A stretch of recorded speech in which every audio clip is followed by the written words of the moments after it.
I am so excited. I think we're going to have a lot of fun today. So I have known Kim Bach for, let's think about this, 48. So it's about 30 years, Like 29 years. That sounds really old, let's especially not when I look round at up. Allie, who's like a 30 under 30, and Summerlin's a 30 under 30, and my wife is definitely under 30. Well done. So Kim and I went to the University of Richmond Jepson School of Leadership Studies together. And that's how I got to know Kim. Then we didn't talk for about 25 years, maybe longer. And it has been fun to get to know and trace Kim's success over the last number of years. Anyway, here's what we have this week, right? And so as I look at being 7 months into the show, I get to see lots of different companies. I get to work with high achievers. There are certain things that I have seen as like hallmarks of amazing companies. And it starts with like the clarity of our vision and our values, what it is we're trying to go achieve, and how aligned we are in that process together. And I think, Kim, you have a really interesting approach to giving feedback. And the mindset is we're all just in this growth together. How do we continually get better and better and better? And it's really this notion of how feedback can drive accountability inside the organization and clarity to make sure that we are doing the right things at the right times. And so Kim has spent her life in leadership and development, in human resources, and is now the senior vice president of Dailyhuman, which she'll talk about a little bit later on in the show, which is really cool enterprise that she has joined. But start with this. What does effective feedback look like inside an organization? So effective feedback is clear, it's timely, it's consistently given and received, and has a shared goal, to your point, of growth. And so I think we'll start with the disclaimer, which is there has to be some sort of, even if it's unspoken agreement, that those of us who are doing this thing together, work or otherwise, we agree that one of our goals is to grow and get better, which means if that's not the point, then feedback may not have a place there. And so the disclaimer is like, if your family is not committed to personal growth, maybe don't give a lot of feedback based on this advice to your family. Like the goal there might be happiness or ease or peace. So that's my disclaimer. But if the goal is growth, then feedback is really the food to make that happen. I love that. And I think that comes back to like the clarity, the alignment of the vision and the values, because we aren't in nonprofits. Most of us are not in nonprofits. We are trying to make an impact. There are organizational objectives that we're trying to achieve. And so you have to have alignment on those things first as the platform by which we can grow together. And so how do you start that if you don't have it inside the business, right? So if we agree that there's a platform, there has to be agreement and clarity. How do you go about it, starting a culture of feedback inside your organization? There's only one answer, is you have to go first. And that doesn't mean you go first giving feedback. It means you go first receiving feedback. Like always, that's the role of a leader from my perspective and my experience is always to model the way. And so I think we get this wrong because we come into an organization or a new role and it's like, yay, it's time for me to tell everybody how they could be better. And in reality, the most important first step is for you to step up and say, I want to grow. I want us to all get better. And so that starts with you telling me how I can improve. It also gives you a unique perspective because the best thing about feedback is that it's often stuff you don't see yourself or you saw and chose to ignore, and there's power in someone else holding up that mirror to you. So yeah, the first step is start asking for and applying feedback. I think that's so interesting, right? The whole notion of modeling the way, which should be inherent in a leader. It's not always inherent in a leader. But one of the things that I see, particularly with new leaders, either ones that have been promoted or ones that have been brought into an organization from the outside, they're looking to make their impact. Yeah. And a lot of times the way in which they're doing that is they're trying to force their way into the conversation as opposed to, again, being of service and bringing people in to invite, hey, let me model this, give me the feedback, from my own actions and my own behaviors, because I do want growth. What are some of the questions that you can ask to start modeling that behavior? What are the go-to questions that you have where you're like, oh, these are the ones that I would use for a new leader? Well, I think I would caution those of us who are enthusiastic to like do it right, that this is still change for people, and everyone's level of comfort, no matter how perfectly you ask a question, everyone's at a different place of how comfortable they are telling you or anyone kind of what could be done better. Frankly, some people, we have really hard time praising each other. This is a muscle that not all of us have worked. And so I would just say, like, be gentle, maybe like tone down the enthusiasm, and we're going to get to the point where everyone's free flow. Like, let me just tell you how that could have been better. Let me shoot you a quick message to say, I really appreciated this, but it's going to take some time to get there. And so maybe like slow your roll a little bit and just like baby steps. And so I would start in a meeting. Hopefully you're having team meetings. And at the end of the meeting, I would start a practice that says, okay, like, what's one way we could have run that meeting better? Like, what could I do differently? And do not let your team leave until you have at least one idea. And then when someone gives a suggestion, you reward that.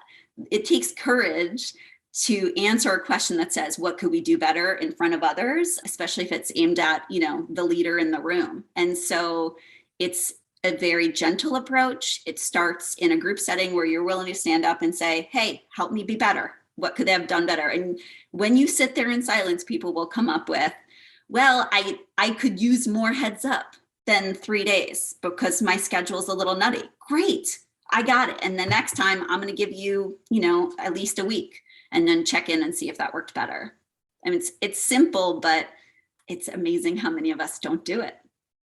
I agree with you. I think about when I look at businesses.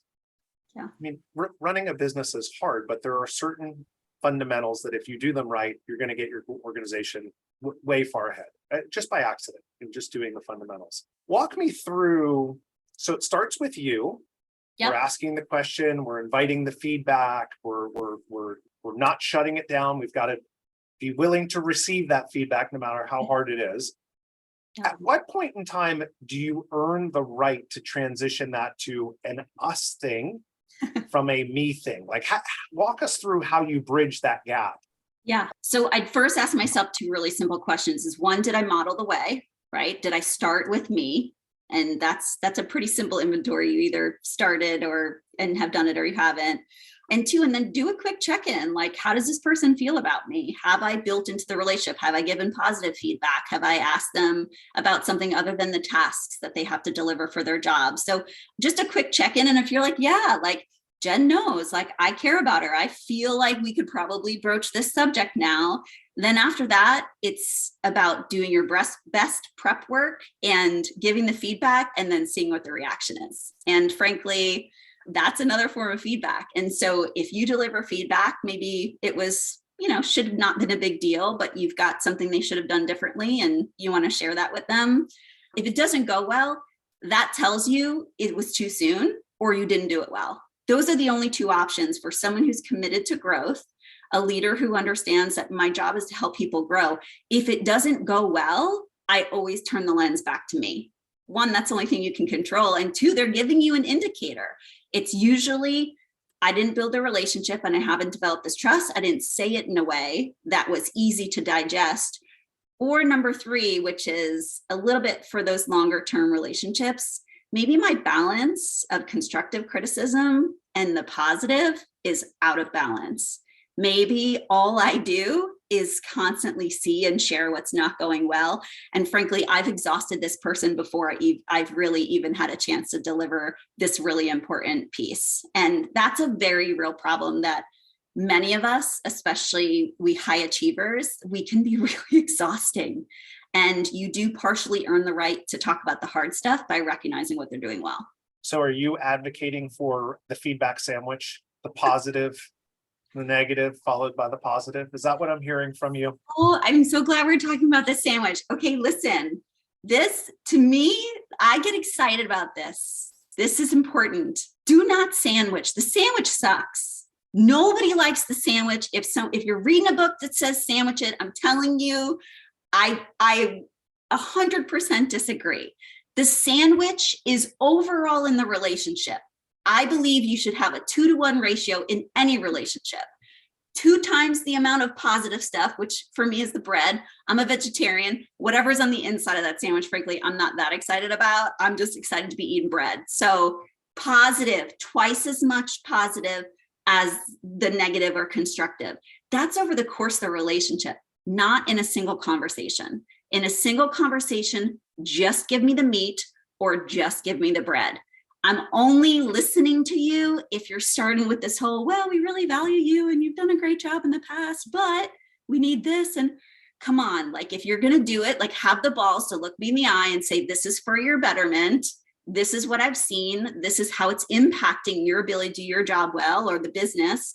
And this is what I need you to do differently. But nobody is being fooled by your disguising really a helpful input by squeezing it between 2 pieces of bread.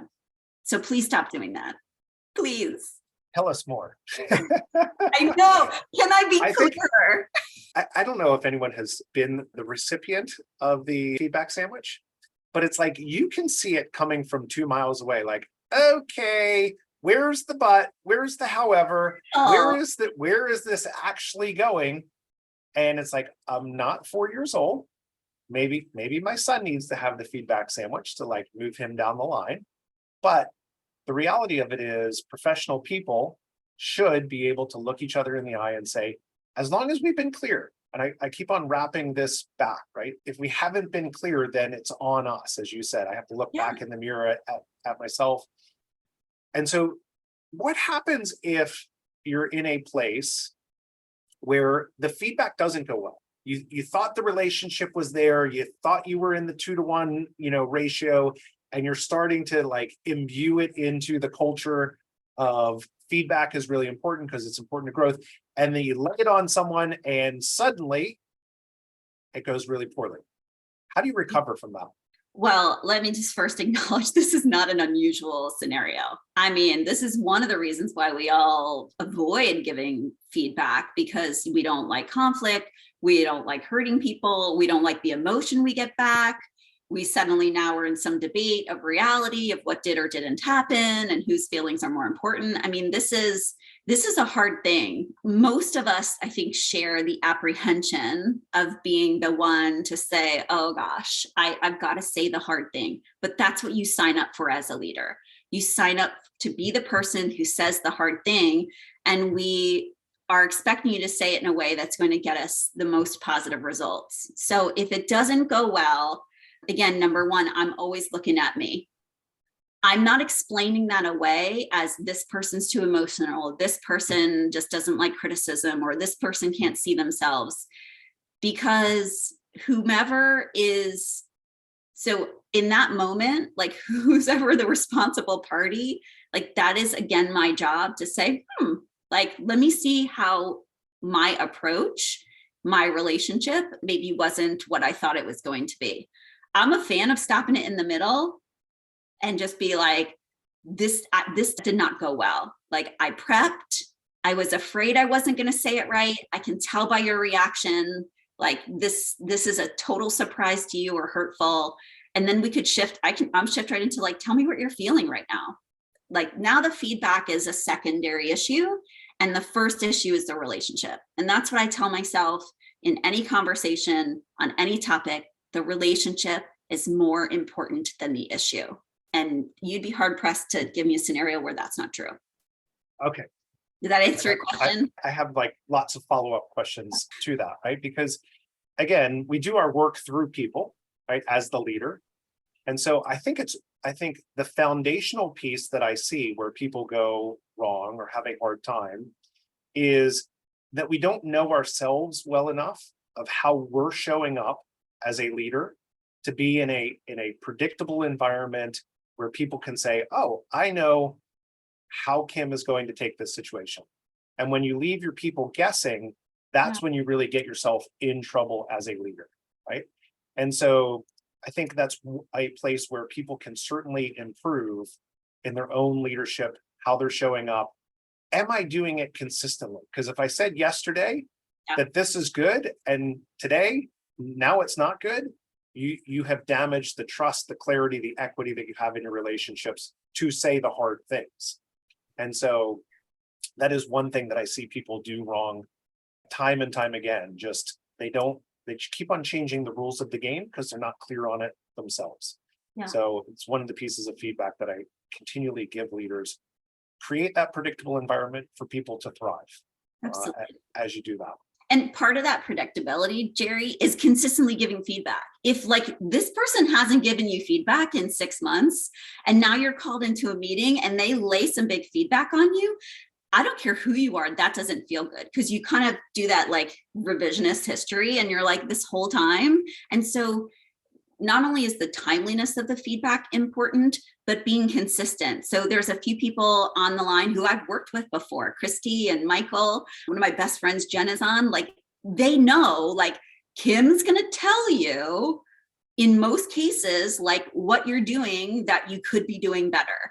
Now, I'm hoping that they would also say she's also going to pour on the love when that's the appropriate thing, so that we're having this balance. But if you know what to expect from me, it hurts less.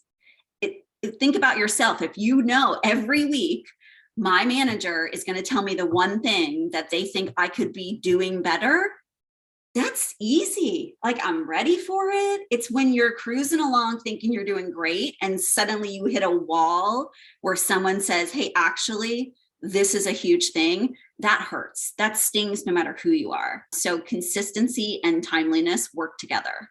Love that. When you look at the process of giving people hard feedback, and I'm thinking back early post-college, my college roommate told me he was getting engaged to his college sweetheart as he was heading off to medical school.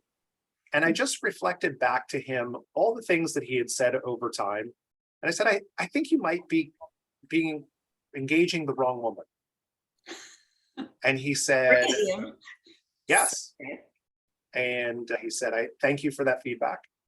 I'm probably just dumping on you, like, as my sounding board. And so there's all these other wonderful things that I don't share with you. And these are just my frustrations. And I said, well, I'm just giving you that feedback because I would be not a good friend if I didn't give you that feedback. It ended up that his fiance broke off their engagement on his birthday. And everyone came out of the woodwork after the fact and said, oh, I knew she was the wrong person. I knew you shouldn't have married her.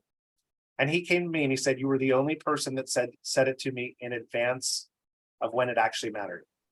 And you were willing to put your relationship on the line to do that. And so my question to you is, why is it that there's such an aversion to giving people the hard feedback in the time that it matters? I think about people that I've fired before, and people showed up at my desk and they said, thank God you finally recognized that person was a drag on the organization. And it's like, why not have those conversations in the flow of business as opposed to after the fact? Because it does break down trust in my mind of like, why didn't they tell me that before? Oh gosh, this is again, brave to say that. I'm not surprised most people didn't say it. This is hard.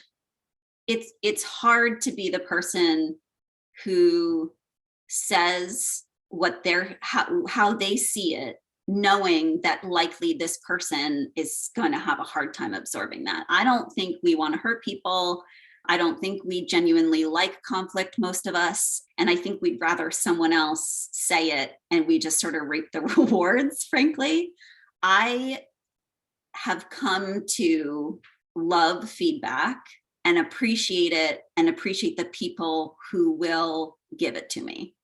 I think of it like you're sitting at a table having dinner with a group of your friends, and you go into the bathroom and you look in the mirror and you're fixing your hair and you see that you had a really big piece of lettuce stuck in your teeth. It happens, and maybe they didn't see it, but maybe they did. And I'm going to come back out, and most of the friends I have are going to come back out and be like, what the hell? I had a huge piece of lettuce stuck in my teeth and you didn't even say anything. The real intimacy, the real relationship happens like when things are not going great. Like, how do you handle that?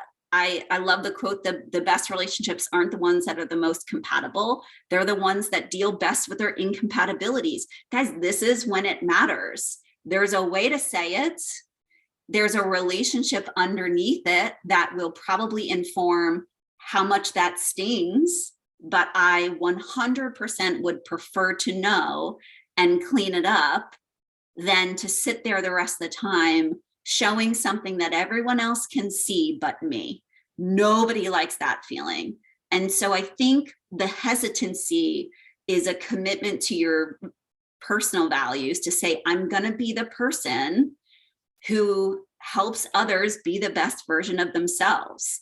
That means not exhausting them. That means not being overcritical. That means, showering on the love as twice as much as anything else. But it will require you to be the person to step up and say it as you see it. That is, I think we love to be the person in the front of the room. I don't think we love being the person behind closed doors saying the hard things. Yeah, and I think it's this whole notion of like, I don't want to call people out. Right. I'm not. And I think it comes back to, what I started with, clarity and the alignment of the vision and the values, that the mission that we're on and how we're going to treat each other. And the clearer we are on those things, then it's not calling someone out. We have an agreement. I'm calling you up to the responsibility that we had an agreement to go act in this way or to work in this way. Yeah. And when that doesn't happen, geez, that's a real problem. The feedback that I give to senior leaders is, if Kim, the two of us were in New York City and we were chatting because, both of us like to talk, and you stepped out and you were stepping out in front of a bus, I wouldn't be like, oh, that was a bad decision by Kim. She's going to get hit by a bus. No, I would reach over, grab you by the back of the neck and pull you out of harm's way. And that's what we should do as leaders inside companies. We should have these opportunities to say, whoa, whoa, whoa, whoa, you missed the mark there. But I'm going to make sure that we rescue out of that terrible situation. And I'm going to give you that feedback to say, oh, I'm not calling you out. I'm calling you up to the relationship that we have, the agreed upon mission that we're on, and the values and the operating system that we have together. I think that's so critical. For sure. And when you have a reliable structure and an expectation of that happening, again, it stings less. It's easier. If after your big presentation, you're going to go into your boss's office and you all are going to debrief on what went well and what next time needs to be improved, this isn't hard. It's hard when you're thinking you're killing it, and you're high-fiving and your boss is like, hey, let's talk about how that went. And then you're like, that's the hard part. But if you know it's going to happen and it's just a part of our standard operating procedure, then it's part of the agreement. And it does get easier the more you do it. It's like a muscle. The more you exercise it, the better it gets. It is a muscle. I've heard about that. I've heard about that too. I definitely need to get back to exercising. Same. And so one of the things that I see inside fast growing companies, and you talked about this earlier, is, relationships first, outcomes second. And yet we don't give feedback because we don't want to jeopardize, quote unquote, jeopardize relationship. I don't want to call people out. And then you have a negative impact to the business outcomes that are generated, which then creates a whole host of other problems that you have. What do you find is the right balance in that? And the reason that I mentioned fast growing companies is I think people try and give more grace inside a fast growing company, like, I know Kurt missed sending that PO, but he's super busy because we're up 50% this year. It's the stable companies where it's like, yeah, no, you should really just be able to handle your job. And it's in those environments that I see it more often, where people aren't giving the feedback because, we're really kind of busy and there's grace. Any feedback on that? Well, I think that thinking of it as like a balancing of a seesaw is the right thing. I mean, the tipping point here, the fine point that you're standing on, it is very small, right? Like usually we're kind of off one way or the other. Either you're an organization or a person who tends to want everyone to feel good about their doing regardless of the outcome, or you tend to be more focused on the outcome, even if it means people don't really feel good. And so that's normal. It would help if you all took a little stock right now and be like, where do I go when I'm not right at the center? What's my tendency? and then encourage you to move more towards the center. So it's not a formula as much of like a trying to stay as close to the center as you can. I think that most of feedback, beyond the foundation of the relationship, it is often how you say it. And so I teach different styles of communication, right? And there's passive and there's passive aggressive, which is my personal favorite. And then there's aggressive and then there's assertive. And so assertive communication says, like, I'm going to pursue these goals and the goals of the business while also respecting your rights and feelings. Like, we are going this way, and also we're going to do it in a way that you feel good about it. Passive says, I'm going to sacrifice the goals of the organization or what my job is to do so that you can feel good. When I say it that way, everyone should be like, ooh, that doesn't sound like a great way to run a business. So you're like, okay, well, now I see passive doesn't really work. So then aggressive is, I'm going to pursue my goals, my objectives, and do what I need to do, like, regardless of whatever I got to do to you to get there, say to you how. So, and then we're like, well, aggressive communicators get a really bad rep. People don't like that either. Passive aggressive says, I know all of this, but I'm still like not sure exactly how to say it right. And so I'm just going to kind of like take some action and maybe skip the conversation and hope you figure it out. That's passive aggressive. So it's the how we do it. It's like, we want both. They rely on each other. How can we pursue our business goals and also bring everybody along feeling good and respected along the way? And that is the goal. And when you've missed the mark, usually. It's interesting. The notion of like pursuing the goals and making sure that you have the psychological safety to give the feedback, even though, I talk about accountability, up, down, left, right. We know we're winning inside an organization when people are calling me out when I was CEO of companies. Like, thank you, because that's when I know that I have built a healthy culture that's highly accountable, because when I make promises and commitments, people can hold me to account. Yeah. And that is super important, which, comes back to, how do you make sure that you retain employees in this environment? It comes back to clarity, right? Or do I know how to win every day? Am I challenged by the work that I do? Do I feel cared about by my leader? And am I comfortable that I have the tools, time, and training to succeed? And when you look at those four things, it's like this virtuous cycle of continuing to say, hey, I think I told you this, but maybe I didn't. So let me give you some feedback on that. And it's just part of the process to elevate, to grow the organization as you continue to do this. Yeah. Here's something that I'm interested in, because I've been thinking a lot about this recently. I used to do quarterly employee feedback, right? And quarterly reviews, which I don't know that there's a single person that actually likes doing quarterly reviews. Like, oh, let me take all this time and sit down with people and write a plan. And I always found it interesting after the fact when I would look at some of these things, and leaders inside my organization would be telling people for the very first time that they were doing a poor job.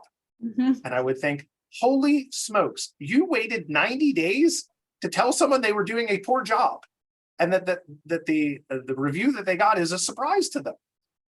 What's the right balance between, institutionalizing it and checking kind of the quote unquote corporate bucket, and making sure that you're giving continuous feedback for growth along the way? What's that look like? All right. Well, I'm an extremist when it comes to the sandwich approach, but when it comes to everything else, like, let's some moderation. There is a purpose to a quarterly review or an annual performance appraisal for exactly the reason you just said. A lot of times people will not do it until you institutionalize the requirement to give it. And that's when it all comes to the surface. And you're like, so that's where your coach and your manager comes into play, which is, I'm reviewing the conversation you're about to have with Rachel. And I'm like, is this news to Rachel? And you're going to say, yeah, like, it's part of her quarterly review. Be like, yeah, but this behavior happened 3 months ago. that's feedback for you. So now we're like in it. Now we're like, you're getting feedback on your feedback, and then she's getting feedback. And like, this is the good stuff that happens. And so while I would ideally, feedback should be a free flowing communication style, I think, with all members of a team, up, down, over, out, like all as it happens. The reality is we are human. We procrastinate it. We don't want to have the conversation, and those operationalized, that, frequency forces the issue. So again, it may not be ideal, but it's not a terrible stopgap from my perspective. You mean people just don't do what they're supposed to do when you ask them to do it? I will never forget when my kids were really young, and like their dad was like, I told Cooper to brush his teeth, every day I'm like, he's 4. You're saying he's not doing what you're telling him to do? Like, is this the first time you've encountered somebody telling, you telling someone what to do and they didn't do it? This is who we are. And so a little bit of levity and recognizing, like, we also don't do things that people tell us, things we know we should do. Like, let's be a little gentle about it.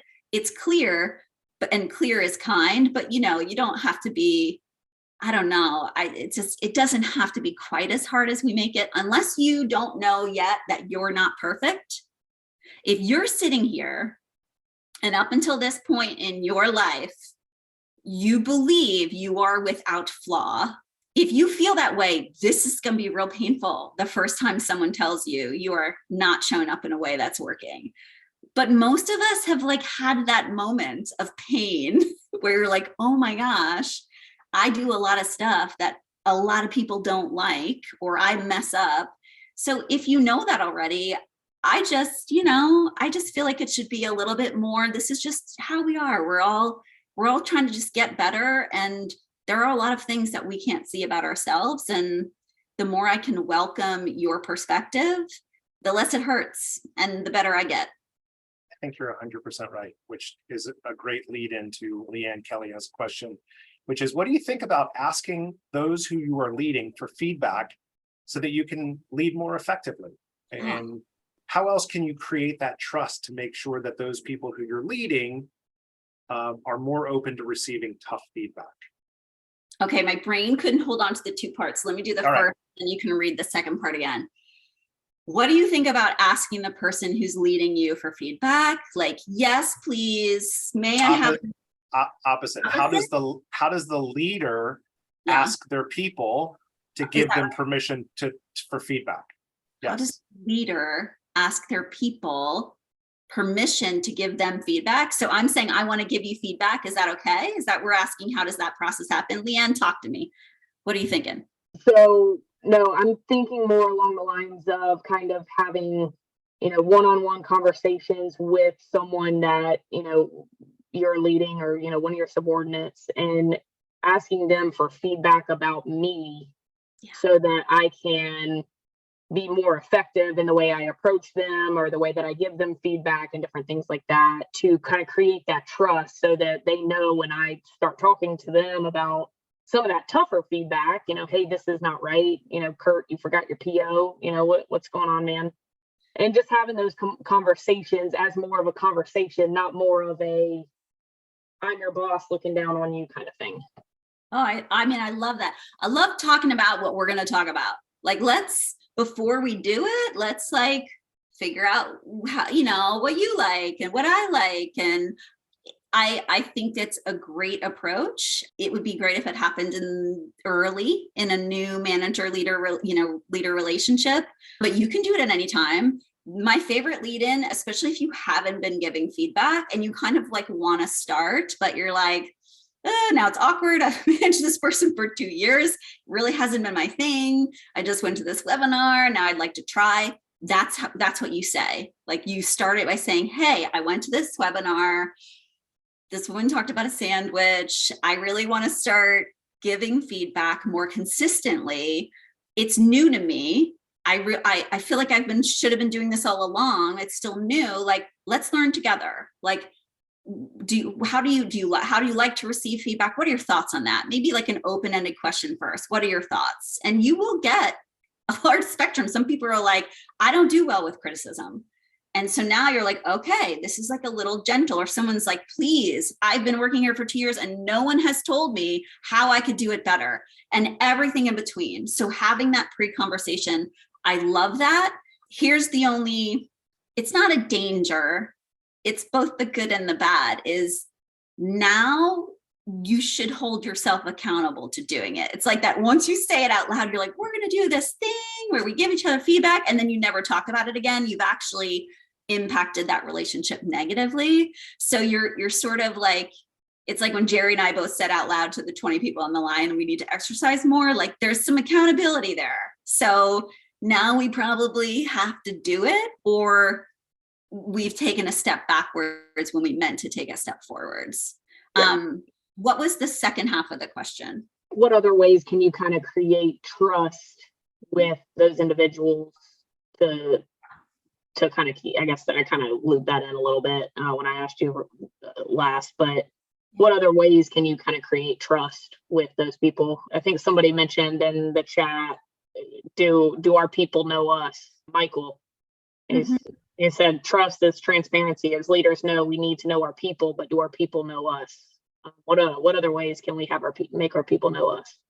Oh, such a good question. I mean, trust is like, with a capital T, is like, could be 5 more episodes of Jerry's show. So maybe Jerry, write it down. I can only tell you in my experience how to build trust sort of as efficiently as possible. And I'll mark it with, trust does take time. Like you're not going to walk in on day one and have trust with someone you're just meeting. And so that's okay. To me, I think trust comes with saying what everybody is thinking and saying it out loud. I think trust comes from being vulnerable and saying, I'm going to put this little baby bird that I've been protecting like in your hands, and give you the ability to like hurt something that's important to me or mess up something that's important to me. I'm going to do that first before I ask you to do it back. Again, the modeling the way. And that's anything. It's a project. Like it's that's what trust is. It's saying, I'm going to take something that's really important and I'm going to let you maybe screw it up, maybe not do it as well as me. Like, and I'm willing to do that. And so doing that consistently over and over again. And then I think for me, the last place you build trust is beyond vulnerability.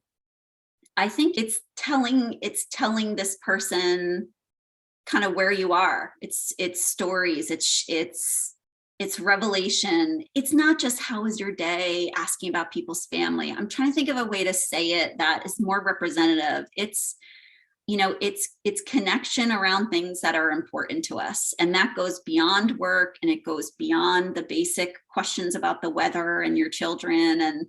And so it's entering into a long conversation with someone about stuff that matters. And the extent to you doing that well is going to impact how quickly you build trust with this person. We all know there's some magic there, but it for sure starts with you modeling. It's backed up by vulnerability. And then it's over time just showing up consistently with the goal of connecting with somebody else. And that's it. I hope that's helpful. Love that. Yeah, I love that too. I think it's really important. You do have to build relationships both ways, right? It's not just you caring as a leader. Right? I always think about my seat because I've always been in some type of leadership seat, caring about your people. When you create that connection and people feel like, I'm doing this because I'm aligned with my leader and I'm aligned on the mission and I love the people that I work with and I'm not going to let them down. That's when the real magic happens inside an organization. Not that you're working to get people to work for you, right? Yeah. But when they opt in their mind that I'm not going to let Leanne down, so I'm going to stay up a little bit later to make sure I get this project done or to close this deal, because they don't want to disappoint you, because there's so much trust and relationship there. That's when you get the organization to be able to do things at the next level. And that can only come through relationship and trust, which means you have to open up. You can't just be, the boring vanilla person who is the leader who sits at the top of the organization. Zach Mitchell, who occasionally shows up here from time to time, was my COO, and we used to regularly wrestle on our production floor, right? And people used to get the biggest crack out of, the CEO and the COO were wrestling on the production floor. And that was just, real and human and connection because, when you're growing a fast growing business, sometimes you do silly things. And that's a-okay because part of our core values was we want to have fun. We want to have more fun than anyone else. We take ourselves serious in the work that we're doing, but we don't take ourselves seriously. And so those are things, just Leanne being real, which you're very real, right? I think if you can be real with your people, it goes a long way in doing this. For sure. And we're at a time where people actually on the macro level, we're getting permission to be real. It wasn't always like that. I mean, just the last 2 years alone, obviously we've grown in leaps and bounds, as a country this way. It's such a beautiful time to try some new things.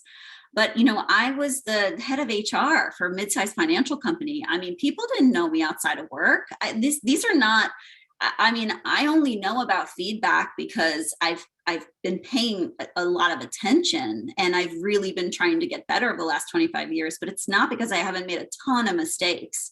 I remember being in a meeting with, a group of people, not my team, but a group of people I had known in the organization for, 10 years. And I mentioned just offhand, I mentioned, my kids or something. And someone in the room said, "You have children?" And I was like, she literally, this is the quote. I don't know, maybe Michael or Christy were in the room. She said, "I knew you had pet pigs, but I didn't know you had kids." And I was like, holy crap. I have kept myself in such a box of what I was willing to show people at work. They don't even know the biggest part of who I am. Talk about keeping it too tight. And so I don't want to give the impression that this has been I just, grew out of the garden this way. And it's always been vulnerable and getting it right. It's not. It's paying attention to when you've gotten it wrong and turning the mirror on yourself and saying, okay, this is feedback for me. And the feedback's telling me I'm not letting people in enough to my whole self, and then changing that. And so that's my disclaimer, and a very real story, and not one I'm proud of, but one that was instrumental in shifting a little bit how I showed up at work. I think it's so important because all of this is in practice. We're constantly trying to improve and grow, and in practice, we're learning, looking at my bookshelf and just trying to think about, how do I do this better? And, speaking of working out, as I was coming to do the show, my wife asked me what my workout plan was because, geez, you really espouse diet, exercise, and sleep as the first foundation of performance, but your workout regimen has not been very good here recently. That's tough. It is. And so I said, I'll bring back my plan when I get back. So I have to do that after the show. Stings a little bit, but it's helpful. It is. Sometimes things that are good for you sting a little bit. Get over it. There's a moment of uncomfortable feelings. You don't like what you've heard. It might even take you a day. I had someone who worked for me. It always took them overnight to process. They always exploded emotionally. They never took it well. It was a ton of drama. I was afraid that they were going to quit. And then they showed up the next day and they were like, "My bad. I get it. You're right. I see it, and I'm going to do better." And it's okay.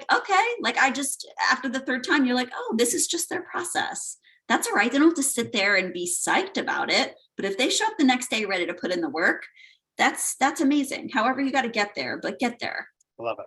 Kim, you have been awesome. And I have one question that I'm going to ask you, but I want to give everyone else an opportunity. If you have a question, maybe a hard situation that you're facing down, or if you want to put it as a hypothetical, because I have someone who sent me an anonymous question. I love it. You can just put it in the chat and I can read it, or we can bring you on. But this has been super helpful because I think people want to give feedback, but it's what's the framework? How do I do it? It's awkward. What's the reaction going to be? And so I think you've given some really good tangible things that people can do to start exercising this muscle and to increase the velocity by which we all get better. And to me, that's what being a leader is all about. So thank you for sharing your wisdom. Super fun. So just housekeeping notes as I let you guys think about anything that you want to ask Kim. Next week, we're going to start a series on purpose-driven companies. And so we have a guy, Jay Wilkinson from Firespring, super interesting guy. He is a certified B Corporation, People, Profits, and Planet. And his approach of having had a private equity invest, by which he bought his company back out, and how he's now operating in a very unique way and a very successful way. Inc. 500 best places to work, an amazing guy, an amazing company. He will be a super fun guest next week. We're going to do all purpose-driven companies in the month of October. So if you're interested in doing things that are greater than just us, October will be a fun month for you. And here's the anonymous question, which I think is amazing. Love it. I have a long-term relationship with an employee I care about, but we are no longer aligned in our goals. I've heard he is considering moving on. What does a conversation like that look like? This is a fun game. I like this. The what should I say? What should I do? This is an important part of your process. And so we're going to prep it right here. And I will tell you, because we didn't talk about preparation, but you should prepare. Even if it's a simple redirect, all the way up to like the hardest conversation you'll ever have to have in your career, please prepare. Your first draft will likely contain emotional words, judgmental words, too many words, not enough words. So preparation is key. So this is a hard one. And so my best tip on how to start this kind of conversation is to start with your fear. Because you do have fear, right, about having that conversation. And I believe that one, it's transparent, and two, it's effective for you to lead with it. And so in that conversation, it would be, Jerry, I'm afraid that, my fear in having this conversation is that you're going to shut down and that our friendship is going to be impacted by what we're about to discuss. And so I've been avoiding it because your friendship's important to me. And I really am afraid that this is something that we may not, I'm afraid we won't be able to work through it. That is not setting us up for failure. That is speaking the truth about how you're showing up to this meeting.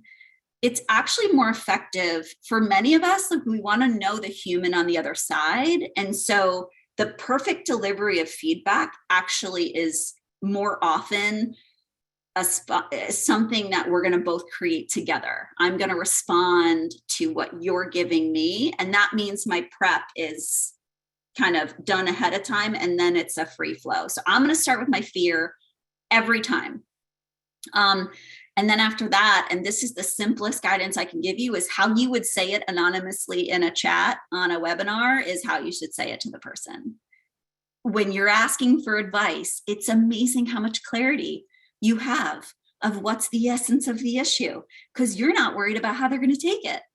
And so go back and look at how you wrote that. So the feedback is, we have this, you're a long-term friend of mine and I care about you deeply.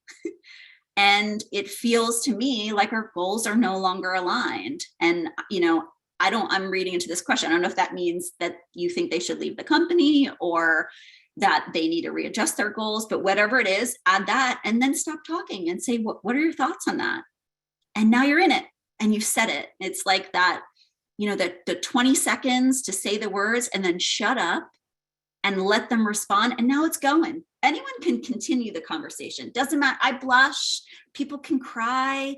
There can be anger. It's okay, but you're in it. And that's the leader's job, is I'm going to show up and I'm going to be in it, whatever comes my way. And after that, I believe in your ability to walk the line of relationship and getting the job done. And if nothing else, you will learn a lot from having that conversation. And that's kind of the point of all this. I love the feedback about taking the emotion out of it and just reflect it in a way that you would in a chat, because it is, right? It's so simple, because when you are going to be in the soup and you are going to have that hot conversation, it's easy to get it's fight or flight. I'm going to get ramped up for this conversation. Maybe my armpits start to sweat, my palms start to, because it's important to you. Absolutely. And it's a thing that I remind people, like, when you're having those physical reactions, that just means it's important to you, and that's okay. But take note of those things so Yeah. that you can dial it down, right? Because you've talked about this a number of times. Intention matters. Where it's coming from matters, which is why preparation is important. If you're giving people feedback out of frustration, Yeah. it's the wrong time to give them free feedback. Yep. Get yourself out of that moment, bring the body back into center, and then go back and have that conversation to say, Kurt Thomas, this is the third time that you have missed sending a purchase order. What is it exactly that I need to do to help you remember to send a purchase order? Because it's really important that we have things that we can ship our products on time. And being able to do it from a place of care and concern and growth and interest is way more important than rambling off in the moment because it made me feel good. If you're going to have to go back and apologize, it's the wrong time to do it. Totally. Gosh, that's usually what happens, frankly. And when we talk about what goes wrong with feedback, we usually wait until the point that we're so emotionally charged that we now have the courage to say it. And so then we're just like vomiting our emotion. That's normal. And so it'd be really great if you could give it before that point. But at least if you get to that point, then do your reset before, you have the conversation. I don't even think about it as taking the emotion out. Like, I'm starting with the emotion. I'm going to start with, here's why this is terrifying. We have worked together for 12 years and it's been great. And now we're at this like crossroads, and I don't see how we're going to navigate through this like right now. And that's really scary.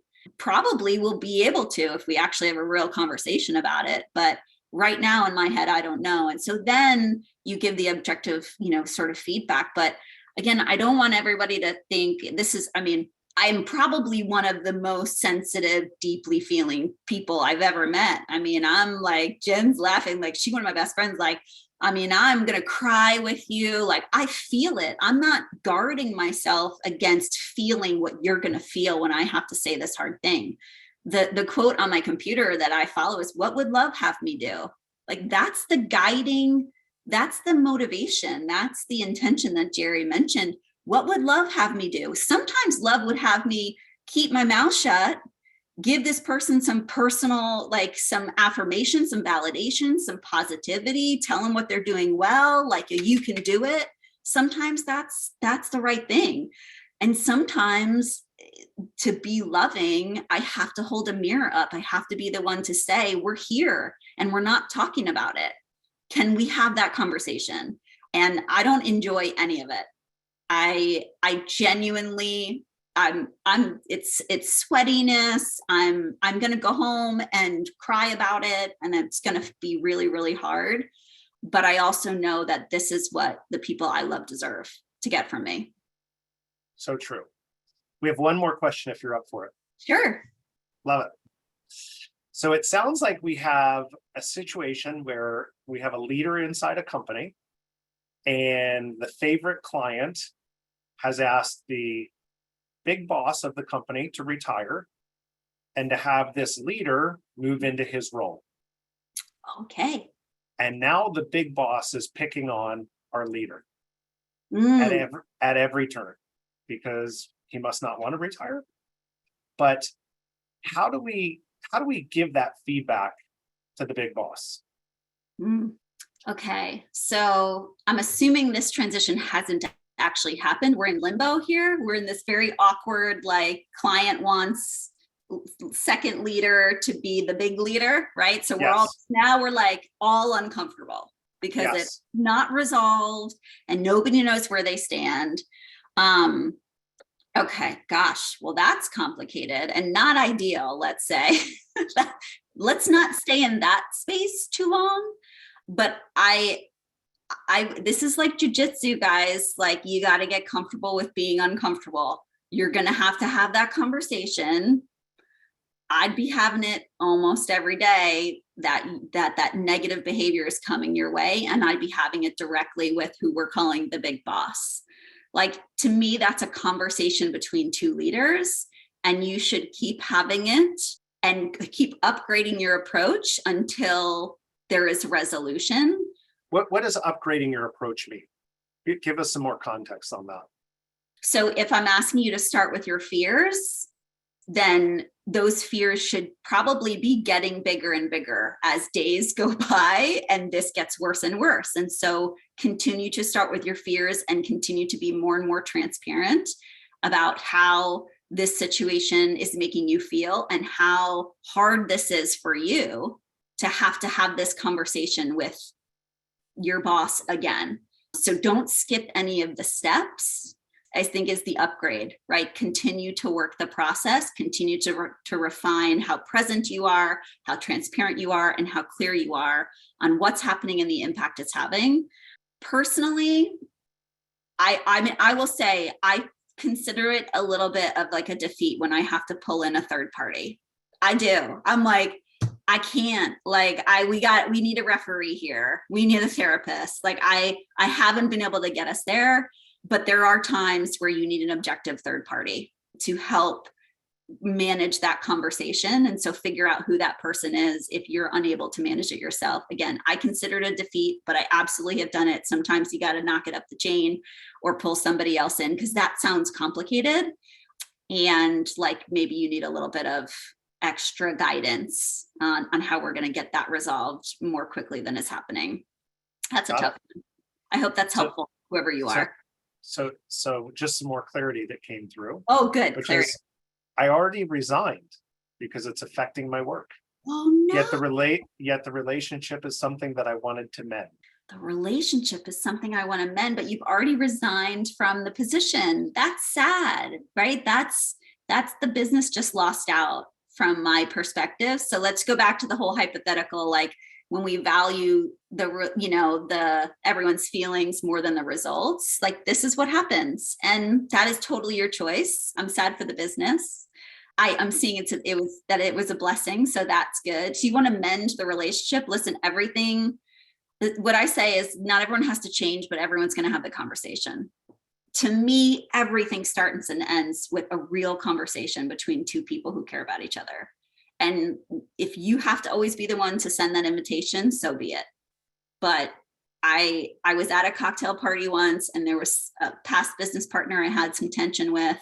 And I was like, and she walked in and I was like, oh God, like, I do not want to talk to this person. Like, it's just awkward and it was unresolved and it feels weird. And I was with a friend of mine and he said, how would you feel if she walks up to you and mends the fence and is the one to say, hey, listen, like, it's good to see you. I know things were weird, but I actually really care about you. And I was like, oh, hell no, will she be the one to mend it? And so like, if you've got that desire in you to mend that relationship, then show up and invite them. And at least you've done your part. You don't have control over the result, but it's very rare that you actually start a conversation with someone and they just slam the door in your face. You are 100%. I think that was great feedback. That's a big one. That is a big one. And one thing to remember, just as part of being a leader, right? You are always only one half of the relationship. And so you can only put yourself, the clarity, the kindness, all of those things. Someone's got to meet you halfway. And so that's why you need to have that operating system, the values by which we're going to treat each other and the mission that we're on so that we can feel good about the work that we're doing. So, Kim, thank you so much for coming. I hope all of you got lots of notes. I saw some notes happening. I saw some smiles. I saw some head scratching, all of those things. Those are all good indicators that you did a good job. So thank you for sharing your wisdom with us. I think you did a terrific job, just like you have for, as I've known you, 30 years, an incredible leader and incredible feedback for sharing your wisdom to the community. So thank you for doing that. All of you, thank you for coming and spending just over an hour with us. And again, we have Jay Wilkinson next week. I think that's going to be an extraordinary interview. And I hope you guys come join us next week too. So thank you. Have a great week. Thanks, everyone.